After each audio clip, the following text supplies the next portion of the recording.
तुमच्या आयुष्यात काय चाललंय याची कल्पना नाही। सगळं काही ठीक असेल तर ठीक, मात्र आहे त्या परिस्थितीतून बाहेर पडण्यासाठी, तुमच्या ध्येय प्राप्तीसाठी, परिस्थिती बदलण्यासाठी आज करू उद्या करू असं करत वेळ घालवत असाल तर हा व्हिडिओ बघा। व्हिडिओ बघाच असा माझा आग्रह नाही, वेळेचं काय महत्त्व आहे हे जाणून घ्यायचं असेल तर बघा, अन्यथा सरळ व्हिडिओ स्किप करा। एक तर तुम्ही बदला किंवा वेळेला बदला। तुम्ही स्वतः बदललात तर ठीक, मात्र वेळेने तुम्हाला जर बदललं तर मग मात्र अवघड आहे। तुम्ही काहीही करा, कितीही पैसे लावा, कितीही थांबवण्याचा प्रयत्न करा, भले तुम्ही कोणीही असाल, कितीही श्रीमंत असाल, त्याला कोणी थांबवू शकत नाही ना वेळेला विकत घेऊ शकत नाही। वेळ फुकट आहे, मात्र त्याची किंमत किती हे कोणाला कधीच ठरवता येणार नाही। मात्र त्याचा वापर तुम्ही जरूर करू शकता। कंडिशन एकच, एकदा याला तुम्ही वाया घालवलात तर पुन्हा कधीच तुम्हाला मिळणार नाही। नमस्कार, मी रोहित पाटील। आपण माझ्या व्हिडिओला प्रचंड असा प्रतिसाद देत आहात, त्यामुळे तुमचं मनपूर्वक आभार। आपण शाळेत असताना इंग्रजीमधला एक छोटा सुविचार म्हणायचो, टाइम इज मनी। आठवलं ना? 3 अक्षरं, पाठ करायला सोपं, वर्गात सगळ्यासमोर न अडखळता म्हणायला सोपा सुविचार। हा सुविचार आपण ऐकत ऐकत मोठे झालो। कदाचित त्यावेळी सुविचाराच्या अर्थाच्या भानगडीत पडला नसाल। मित्रांनो, आपण वेळेची तुलना पैशाबरोबर केली आहे, आणि ज्यावेळी गोष्ट पैशांची येते त्यावेळी आपण विचार करून पैसे खर्च करतो। 100 रुपये खर्च करण्याची वेळ आली तर आपण विचार करून खर्च करतो, मात्र ज्यावेळेस गोष्ट वेळेची येते त्यावेळी आपण का विचार करत नाही हा प्रश्न आहे। उत्तरही तितकंच सोपं आहे,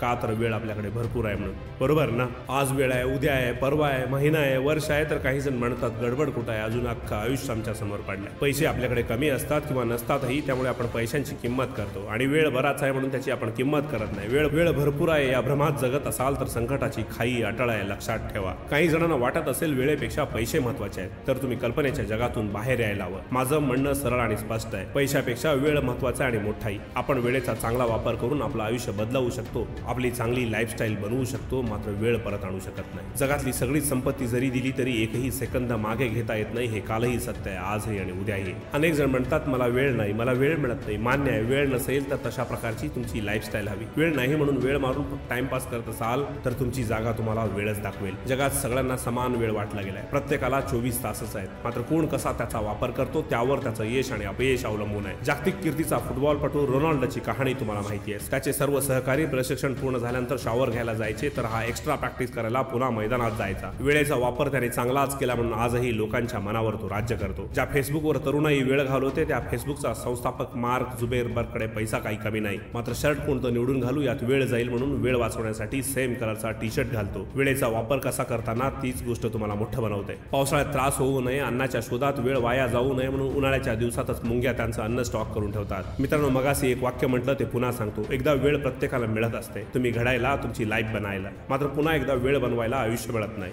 तुमच्या खात्यात पैसे किती शिल्लक आहेत याची कल्पना मला नाही, मात्र तुमच्या आयुष्याच्या खात्यात रोज 86,400 सेकंद जमा होतात हे मला माहिती आहे, आणि विशेष म्हणजे त्यातला 1 सेकंदही शिल्लक राहत नाही। तुम्हाला जितकं चांगलं खर्च करायचं आहे ते खर्च करून टाका। लक्षात ठेवा, तुम्ही खर्च करा किंवा वाया घालवा, दोन्हीपैकी काहीही करा, तुमच्याकडे 1 सेकंदही 24 तासानंतर शिल्लक राहत नाहीत। 1 सेकंदही शिल्लक ठेवू नका। सकाळी उठल्यानंतर बाकी काही नाही केलं तरी चालेल, मात्र आजच्या दिवसातला फक्त 1 सेकंद वाया घालवणार नाही अशी प्रतिज्ञा करा। मित्रांनो, जाता जाता पुन्हा एकदा सांगतो, स्वतः बदला किंवा वेळ तुम्हाला बदलून टाकेल। तुम्ही बदललात तर ठीक, मात्र वेळेने तुम्हाला बदललं तर मात्र तुम्ही अडचणीत येणार हे नक्की। व्हिडिओ आवडला तर लाईक करा, शेअर करा आणि सबस्क्राईब करायला विसरू नका। धन्यवाद।